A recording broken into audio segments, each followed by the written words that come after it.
जब हम solar system में लाइफ की पॉसिबिलिटीज़ के बारे में बात करते हैं तो अक्सर अर्थ के बाद मार्स का नाम सबसे पहले आता है। लेकिन साइंटिफिक कम्युनिटी के अंदर एक और जगह ऐसी है जिसे लाइफ के लिए सोलर सिस्टम में अर्थ के बाद सबसे हैबिटेबल प्लेस माना जाता है। और हाँ, मैं सैटर्न के मून टाइटन की बात नहीं कर रहा।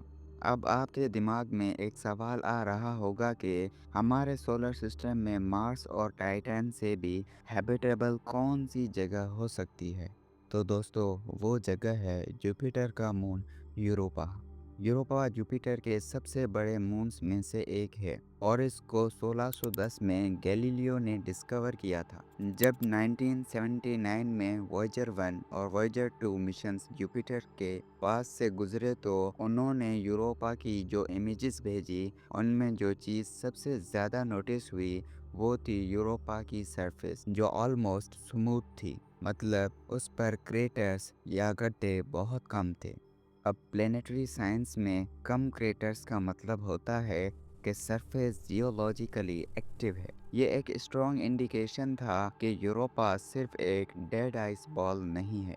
इसके बाद नासा का गैलीलियो स्पेसक्राफ्ट 1995 में जुपिटर के ऑर्बिट में भेजा गया था। उसने 2003 तक डेटा कलेक्ट किया और हमें डेटा भेजता रहा। गैलीलियो के इंस्ट्रूमेंट्स ने यूरोपा के मैग्नेटिक एनवायरनमेंट को मेजर किया और डेटा एनालिसिस से पता चला कि यूरोपा जुपिटर के मैग्नेटिक फील्ड के रिस्पॉन्स में एक इंड्यूस्ड मैग्नेटिक फील्ड जनरेट करता है। साइंस के मुताबिक ऐसा तब होता है जब किसी बॉडी के नीचे इलेक्ट्रिकली कंडक्टिव लिक्विड मौजूद हो, और यूरोपा के केस में ये कंडक्टिव लिक्विड साल्टी वाटर के अलावा और कुछ नहीं हो सकता। इस डिस्कवरी के बाद मल्टीपल इंडिपेंडेंट स्टडीज़ ने कंफर्म किया कि यूरोपा की आइस शेल के नीचे एक ग्लोबल सब सरफेस ओशन एग्जिस्ट करता है। ये ओशन सिर्फ लोकल पॉकेट्स तक लिमिटेड नहीं बल्कि पूरे मून के नीचे फैला हुआ है।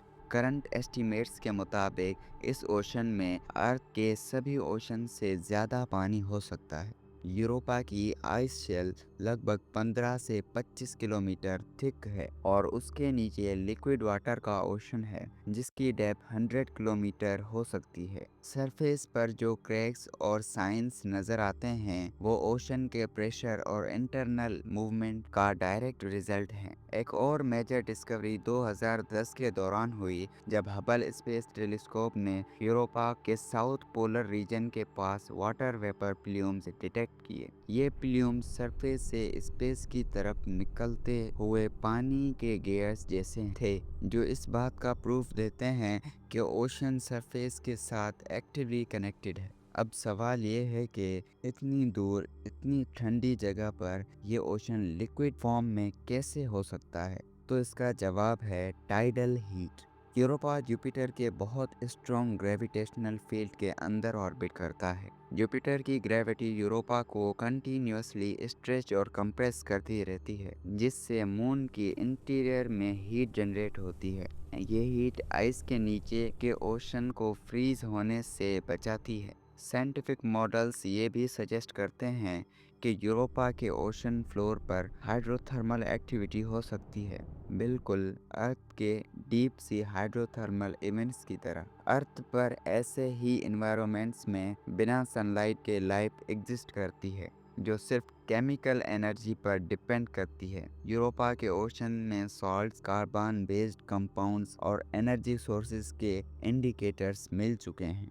एस्ट्रोबायोलॉजी के मुताबिक लाइफ के लिए 3 बेसिक चीज़ें चाहिए होती हैं। Number 1 liquid water, number 2 energy और नंबर 3 सूटेबल केमिस्ट्री। और यूरोपा तीनों कंडीशंस को फुलफिल करता है। इसी वजह से नासा ने यूरोपा क्लिपर मिशन डिज़ाइन किया। इस मिशन का स्पेसक्राफ्ट 2020 में लॉन्च हुआ और अर्ली 2030 में जुपिटर सिस्टम तक पहुंचकर यूरोपा के रिपीटेड क्लोज फ्लाईबाइस करेगा। मिशन का गोल सिंपल है, आइस थिकनेस मेजर करना, ओशन की प्रॉपर्टीज को डिटेल में स्टडी करना, सरफेस केमिस्ट्री एनालाइज करना और फ्यूचर लैंडर मिशंस के लिए साइंटिफिकली सेफ और वैल्यूएबल लोकेशंस आइडेंटिफाई करना। आज यूरोपा को सिर्फ जुपिटर का मून कहना साइंटिफिकली इनकम्प्लीट है। तो आपको आज की वीडियो कैसी लगी मुझे कमेंट्स में ज़रूर बताएं और ऐसी ही इंटरेस्टिंग वीडियोस देखने के लिए हमारे चैनल को सब्सक्राइब कर लें।